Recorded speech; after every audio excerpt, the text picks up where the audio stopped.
2024 लोकसभा चुनाव में बीजेपी अपने ही मैदान में एक बड़ा मोर्चा हार गई। उत्तर भारत के 10 हिंदी भाषी राज्यों में पार्टी ने 52 सीटें गंवा दी। नतीजा ये रहा कि बीजेपी इस चुनाव में अपने बूते बहुमत हासिल नहीं कर सकी। बहुमत का आंकड़ा 272 है। बीजेपी को सबसे ज्यादा नुकसान उत्तर और पश्चिम भारत में हुआ है, जो उसका गढ़ माना जाता है। बीजेपी 24 ऐसी सीटें हार गई जहां 2019 में जीत का मार्जिन 20% से भी ज्यादा था। साथ ही दक्षिण में जबरदस्त मेहनत के बावजूद सीटें बढ़ाने में नाकामयाब रही।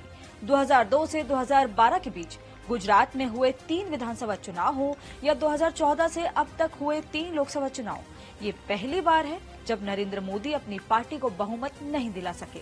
भास्कर एक्सप्लेनर में जानेंगे बीजेपी ने आखिर बहुमत का आंकड़ा क्यों नहीं पार किया। 4 जून को शाम 6 बजे तक आए आंकड़ों के मुताबिक 543 सीटों में से बीजेपी 241 सीटें हासिल कर पाई है। जोन वाइज देखें तो सबसे ज्यादा नुकसान नॉर्थ और वेस्ट में हुआ है। बीजेपी को बहुमत से पीछे ढकेलने वाले कुछ बड़े फैक्टर्स हैं, जैसे पार्टी ने बड़ा प्रयोग करते हुए 2024 के चुनाव में 135 सिटिंग सांसदों का टिकट काटा था। वहीं बीजेपी ने 441 उम्मीदवार उतारे, जिनमें से 235 नए चेहरे थे। इनमें से 31 उम्मीदवार पीछे रह गए। नॉर्थ जोन यानी हिंदी पट्टी के इलाकों में बीजेपी ने 55 सीटें गंवाई हैं, जबकि 2019 में इसी इलाके में बीजेपी ने एक तरफा चुनाव जीता था। जिन इलाकों में बीजेपी पीक पर पहुंच गई थी, वहां सीटें बचाए रखने के लिए इस बार संघर्ष करना पड़ा।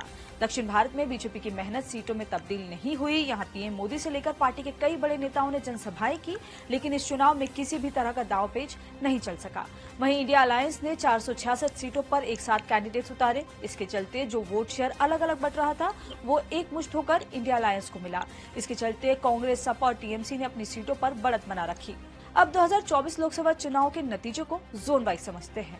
उत्तर भारत के 10 राज्यों और 4 केंद्र शासित प्रदेश की 245 सीटों में बीजेपी को इस बार 128 सीटें मिली। 2019 में यहां बीजेपी ने कुल 183 सीटें जीती थी, यानी 55 सीटों का घाटा हुआ।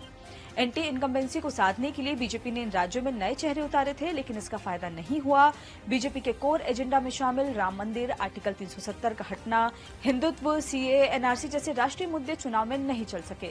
साथ ही पार्टी को पश्चिमी यूपी, हरियाणा और पंजाब में किसानों की नाराजगी झेलनी पड़ी। वहीं कुछ मजबूत संगठन और स्ट्रैटेजी के दम पर मध्य प्रदेश, छत्तीसगढ़ और उत्तराखंड में बीजेपी ने तीसरी बार एक तरफा चुनाव जीता। पूर्वी भारत के 2 राज्यों उड़ीसा और पश्चिम बंगाल की 63 सीटों में से बीजेपी ने 31 सीटें हासिल की। 2019 में पार्टी ने यहाँ 26 सीटें जीती थी, यानी यहाँ 5 सीटों का फायदा हुआ।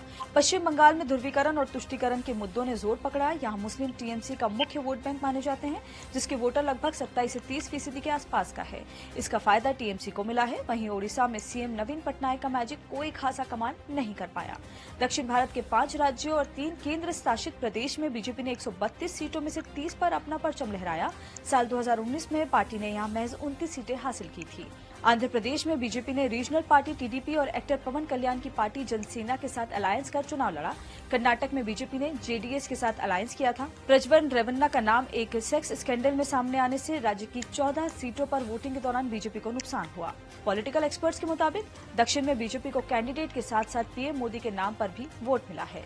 पश्चिम भारत के 3 राज्यों और 1 केंद्र शासित प्रदेश की 78 सीटों में से बीजेपी ने 38 सीटें जीती। 2019 में पार्टी ने यहाँ 51 सीटें जीती थी, यानी यहाँ 13 सीटों का नुकसान हुआ है।